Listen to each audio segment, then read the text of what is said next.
بسم الله الرحمن الرحيم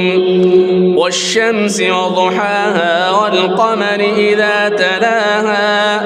والنهار إذا جلاها والليل إذا يغشاها والسماء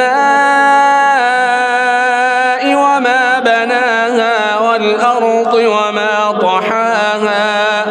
ونفس وما سواها فألهمها فجورها وتقواها قد أفلح من زكاها وقد خاب من دساها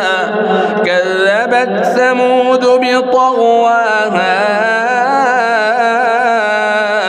إذ انبعث أشقاها فقال لهم رسول الله ناقة الله وسقياها فكذبوه فعقروها فدمدم عليهم ربهم بذنبهم فسواها